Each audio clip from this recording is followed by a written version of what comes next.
आ गई आ गई आ गई, आते ही आप सभी के बीच छा गई। अंतरा सिंह प्रियंका साड़ी वाली आ गई। जी हाँ, तो नहीं लेना है टेंशन, क्योंकि आ गई है 101 साड़ियों का कलेक्शन। पसंद कीजिएगा तभी तो लीजिएगा। हाँ, तो देखने के पैसे नहीं लगते हैं, आपके लिए है खूबसूरत साड़ियों का विशाल कलेक्शन।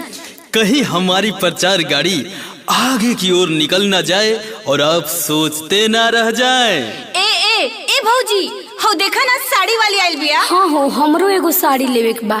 यही महीना हमारा भाई के शादी बा, सोचा तनी कि हमहू एगो बनारसी साड़ी ले ली। अरे रुका रुका, बुलावा तनी। ए साड़ी वाली, अरे है ना, सुना बहू। अरे हाँ हाँ, कहे ना, आओ तनी आओ तनी।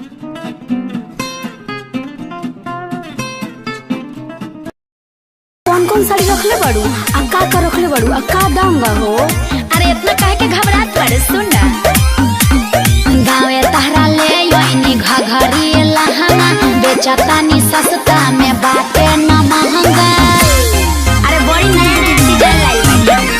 गाँव तहरा ले योइनी घघरी लहंगा, बेचतानी सस्ता में बाटे न महंगा।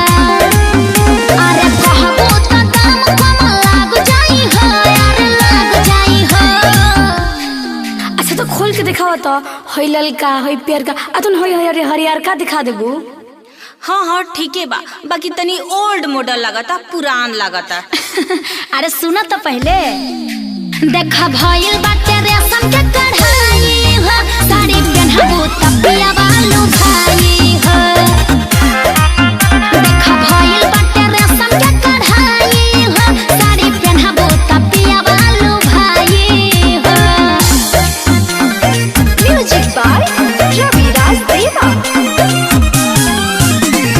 आया दीदी, इतना सोचे के बा?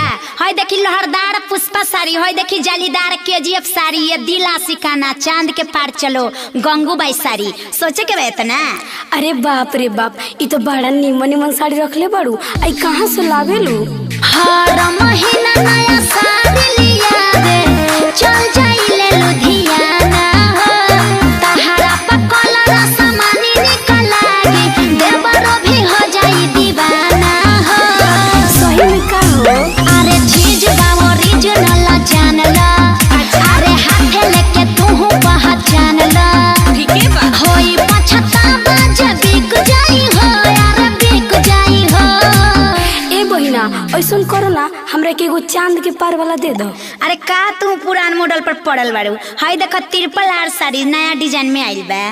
अगे माई, ये तो और बढ़िया है। इहे दे दे हमरा के। हाँ हाँ, कहे ना बहिना, इस साड़ी में तो एकदम हुड़ पड़ी लगबू। और सुन ला, देखा भइल बाटे रेशम के कढ़ाई हो, साड़ी पहनबू त पिया बालू भाई हो। देखा भइल बाटे रेशम के कढ़ाई हो, साड़ी पहनबू त पिया बालू भाई हो।